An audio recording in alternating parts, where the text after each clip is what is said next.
You gotta be kidding.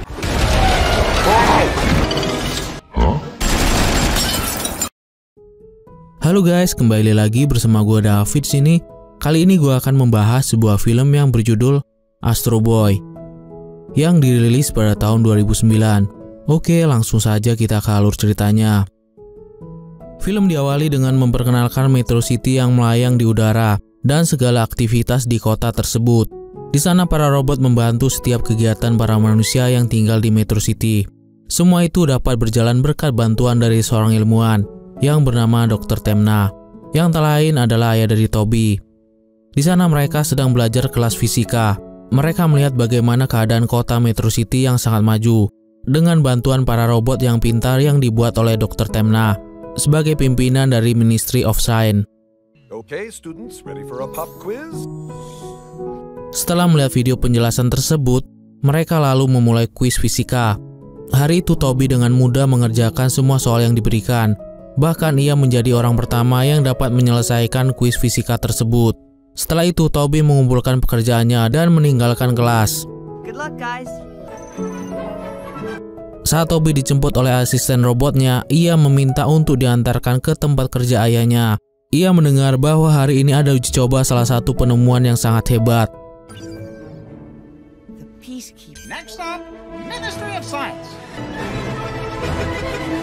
Sesampainya di Ministry of Science, ia tidak diizinkan masuk ke ruang uji coba. Dalam uji coba kali ini, seluruh ilmuwan datang berkumpul untuk melihat hasil uji coba penemuan mereka bersama. Karena dalam penemuan kali ini berisi tentang dua inti atom yang dapat menjaga keseimbangan alam. This is now all that's left of it. Imagine cleaning up Earth's water. Namun di sana Presiden Stone menginginkan sebuah robot petarung yang sangat kuat dan bersenjata. Stop! Keep the cause of... What are you intending to do with it? Kembali pada Toby, saat ini ia sudah diamankan dalam satu ruangan yang dijaga ketat oleh robot penjaga. Namun berkat kecerdikannya, Toby dapat mengambil kartu pengenal milik penjaga tersebut dan mengendap-endap ke dalam ruang uji coba tersebut. Toby masuk dan berada sangat dekat dengan robot uji coba tersebut, tanpa ada seorang pun yang menyadari keberadaannya. Dalam uji coba kali ini, terlihat sedikit janggal, karena Presiden Stone bersikeras tidak ingin memasukkan inti atom biru ke dalam robot tersebut, dan hanya ingin memasukkan inti atom merah saja ke dalam robot tersebut. Alhasil robot tersebut menjadi hilang kendali, karena tidak memiliki elemen yang seimbang, dan hampir menyerang Presiden Stone serta para ilmuwan yang lain.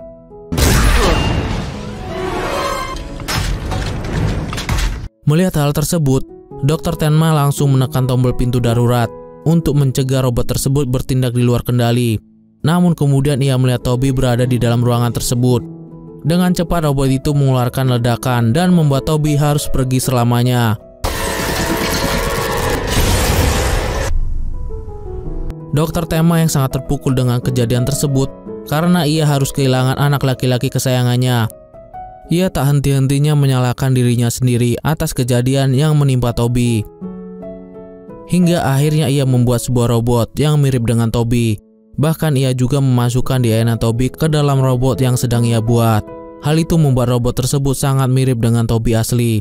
Dr. Temna kemudian membawa robot Toby kembali ke rumah.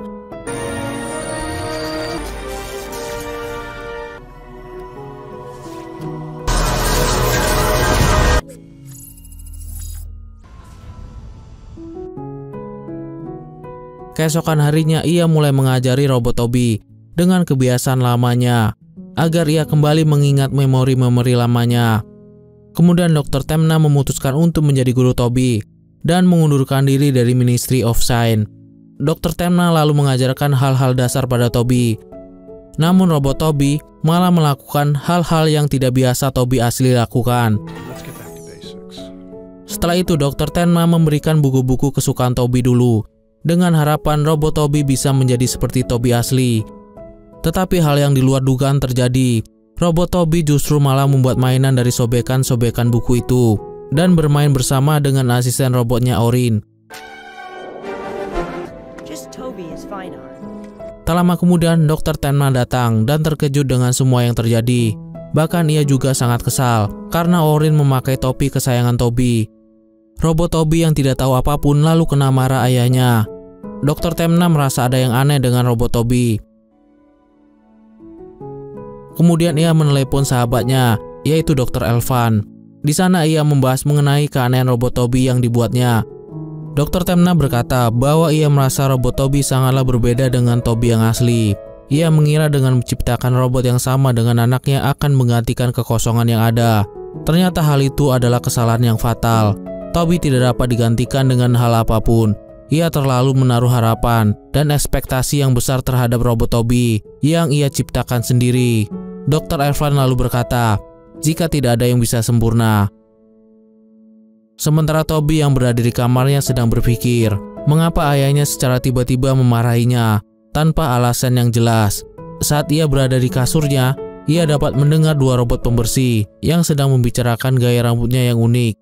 Toby yang kaget karena ia dapat memahami apa yang dikatakan oleh dua robot tersebut. Kemudian membuka jendela dan mendekati kedua robot tersebut. Ia menanyakan mengapa mereka membicarakan dirinya dan memaksa mereka untuk menjelaskan hal tersebut. Tapi tanpa sadar Toby sudah berada di ujung jendela dan dalam sekejap jatuh. Namun di luar dugaan, Toby tiba-tiba bisa melayang dengan sendirinya. Hal ini dianggap sangat menakjubkan bagi kedua robot pembersih tadi. Toby sendiri merasa aneh dengan kekuatannya. Di sisi lain ia merasa senang karena ternyata dia bisa terbang. Namun di sisi lain ia merasa bingung mengapa ia memiliki kekuatan-kekuatan tersebut. Toby lalu pergi untuk menemui ayahnya dan bertanya apa yang sebenarnya terjadi. Saat ini ia berada di ruangan ayahnya. Ia melihat Dr. Elvan juga ada di sana dan sedang membicarakannya. Dr. Temna berencana untuk memusnahkan robot Toby karena ia tidak sanggup melihat wajahnya yang akan mengingatkannya kembali kepada Toby asli. Bahkan Dr. Temna secara terang-menerang mengatakan pada robot Toby bahwa ia hanyalah tiruan dari anaknya. Bahkan ia juga berkata sudah tidak menginginkan robot Toby lagi. Ia ingin robot Toby menghilang dari pandangannya. Robot Toby yang mendengar hal itu merasa sangat kaget dan sedih. Ia sudah dibuang oleh ayahnya sendiri.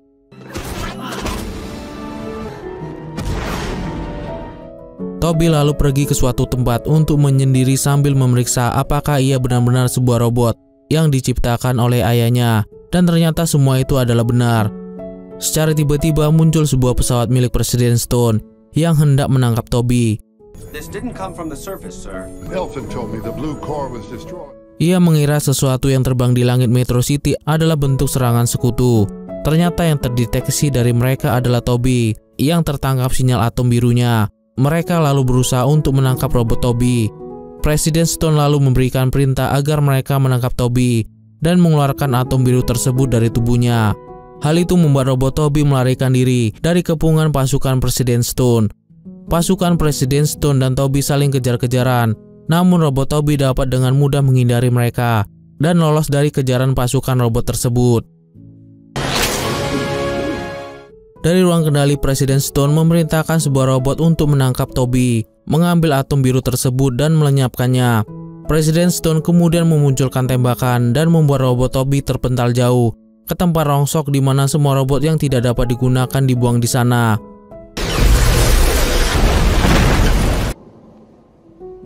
Robot Toby kaget melihat sekelilingnya yang dipenuhi dengan robot-robot usang dan rusak. Ia kemudian berkeliling untuk mencoba mencari pertolongan. Kemudian robot Toby melihat sebuah robot anjing dan mengikuti kemana robot itu pergi. Oh no! Robot anjing itu kemudian mendorong Toby ke sebuah lubang, yang ternyata lubang itu adalah perangkap yang dibuat oleh beberapa anak-anak di sana. Mereka adalah Zen, Widget, dan Cora. Mereka adalah anak-anak yang juga diusir dari Metro City dan terdampar di tempat tersebut. Mereka mencoba mencari robot-robot yang masih dalam kondisi baik sehingga dapat membongkar setiap bagiannya. Di sana Toby mengaku sebagai manusia agar tidak diganggu oleh mereka. Namun tiba-tiba Toby dibawa masuk ke dalam sebuah markas. Di dalam markas ini terdapat 3 robot lainnya yang bernama Spar, Robotsky, dan Mike. Mereka bertiga lalu memberikan Toby sebuah nama baru yaitu Astro. Dan mulai saat itulah ia berganti nama dengan Astro. What is your name, Conrad? What about Astro? Oh, that's marvelous, that is. Tak lama kemudian, tiba-tiba segerombolan anak tadi masuk ke dalam markas dan mengajak Astro pergi bersama. My name's Astro. Sementara di Metro City, Presiden Stone beserta pasukannya tengah menggeledah semua ruangan milik Dr. Temna. Mereka ingin mencari tahu di mana keberadaan robot ciptaannya. Mereka lalu membuat suatu rencana agar dapat menemukan robot tersebut, sehingga dapat mengembalikan atom yang ditanam di dalamnya. Scene lalu kembali pada Astro dan kawan-kawan. Terlihat mereka pergi ke suatu tempat yang merupakan bengkel milik Hamek. Ia dulunya bekerja di Metro City, namun kemudian ia diusir dan membuka bengkel reparasi robot di tempat ini. Hamek terlihat sangat senang dengan keberadaan Astro di bengkelnya. Astro juga senang karena ia memiliki tempat dan teman-teman baru yang menyenangkan. Good night, Hamek. Hingga keesokan paginya, Astro dan kawan-kawan mencoba mencari benda-benda yang mungkin dapat digunakan untuk membuat robot. Mereka lalu pergi ke tempat robot-robot lama yang sudah tidak berfungsi. Di sana Astro menemukan sesuatu yang menarik, yaitu sebuah bangkai robot raksasa yang terpendam di tanah. Ia kemudian mencoba untuk masuk ke dalamnya dan mencari apakah ia bisa mendapatkan sesuatu. Astro lalu menganalisis mesin yang ada pada bangkai robot tersebut dan mencoba menghidupkannya kembali dengan atom biru yang ia miliki. Singkat cerita, usaha Astro pun berhasil. Melihat robot raksasa tersebut, Hamek menjadi sangat terkejut. Ia tampak kagum dengan bakat yang dimiliki Astro. Hal itu membuat Hamek memutuskan untuk mempelajari robot raksasa itu. Sedangkan Astro dan kawan-kawan membersihkan robot raksasa karena sangat kotor dan usang. Setelah selesai membersihkan dan menghiasinya, mereka berfoto bersama Hamek dan robot raksasa yang mereka beri nama Zog. Keesokan harinya terdapat sebuah festival yang bernama Killing Machine. Festival ini terdapat pertarungan antara robot untuk mencari robot yang paling kuat. Di acara itu Hamek terlihat sangat percaya diri karena ternyata ia sudah merencanakan sesuatu. Sesampainya di sana, Astro sangat kaget karena ia berpikir festival ini hanya memamerkan robot-robot tanpa saling membunuh. Hamek mengatakan bahwa robot memiliki emosi yang berbeda dengan manusia. Mereka diciptakan hanya sebagai benda yang tidak memiliki emosi dan hanya menjadi sampah jika sudah tidak digunakan. Mendengar hal itu, entah mengapa Astro menjadi sangat kesal. Kemudian tiba-tiba Hamek mengeluarkan alat yang membuat Astro tidak sadarkan diri dan menjadikan Astro sebagai robot petarung dalam festival tersebut. What are you gonna do with him? Take a wild guess. Saat sudah sadarkan diri, Astro terkejut karena ia sudah berada di dalam arena pertandingan. Mau tak mau, ia pun harus melawan robot yang sudah disiapkan oleh Hamek. Namun dengan mudah ia dapat mengalahkan robot tersebut dan membuat semua penonton terpukau padanya. Setelah mengalahkan robot-robot tersebut, Hamek kemudian memanggil semua robot petarung untuk bersama melawan Astro. Dengan sekuat tenaga, Astro mencoba mengalahkan semua robot tersebut dan ternyata berhasil.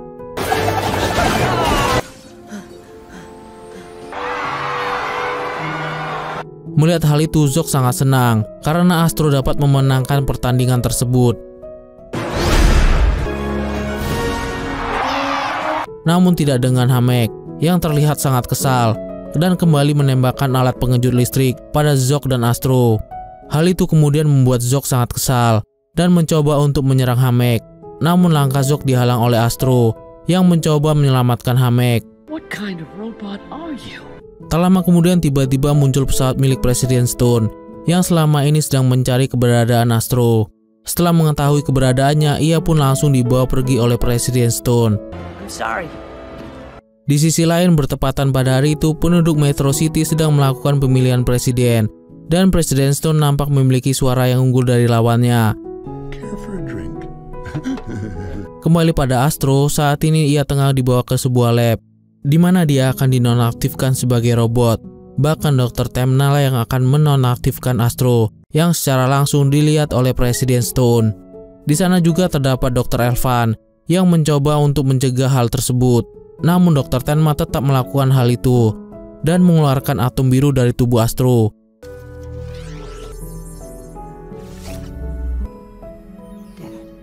Tapi tiba-tiba saja muncul perasaan yang aneh yang membuatnya merasa masih menginginkan Astro. Dr. Temna lalu mencoba memasang kembali atom biru tersebut ke dalam tubuh Astro dan berhasil menghidupkannya kembali. Melihat hal itu, Presiden Stone sangat marah dan berusaha melukai Astro. Dengan cepat Astro melarikan diri dari tempat tersebut.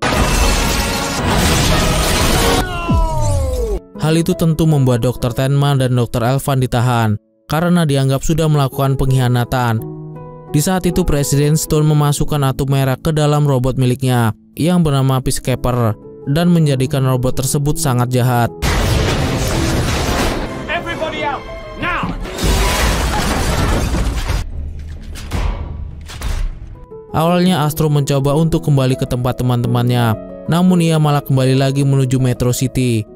Sesampainya di sana, terlihat keadaan kota menjadi sangat kacau akibat perbuatan Peacekeeper yang merusak seluruh kota demi mencari keberadaan Astro. Hingga akhirnya pertarungan besar pun terjadi. Astro mengerahkan semua kekuatan yang ia miliki untuk mengalahkan Peacekeeper.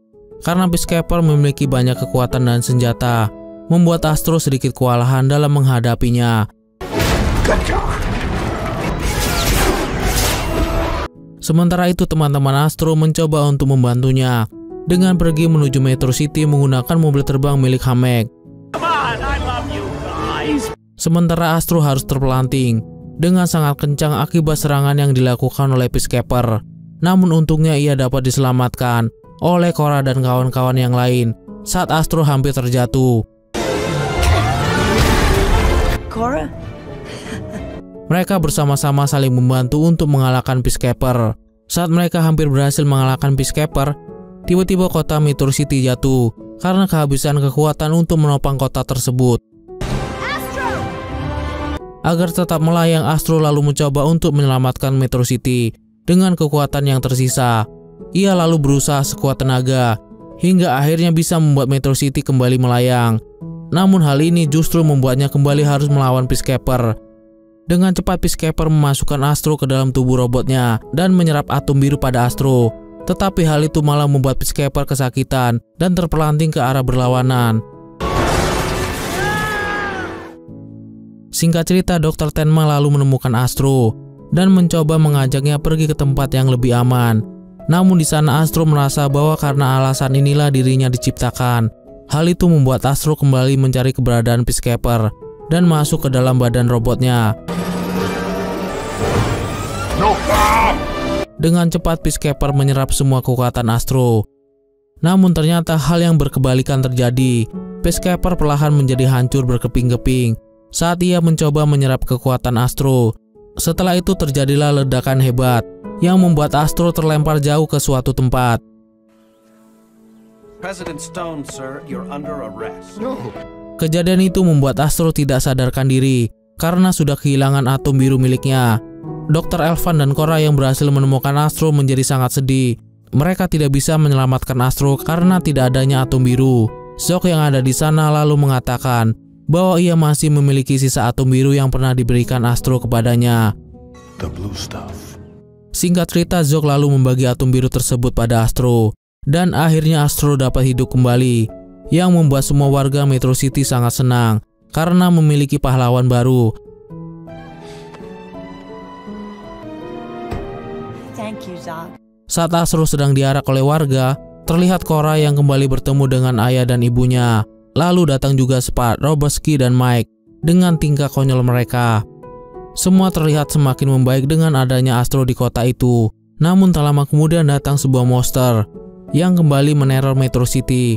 Awalnya Dr. Tenma sempat mengkhawatirkan Astro, namun dengan sigap Astro kembali beraksi untuk menyelamatkan Metro City kembali. Oke deh guys, sampai di sini dulu ya alur film kali ini. Sampai jumpa di video-video selanjutnya. Bye.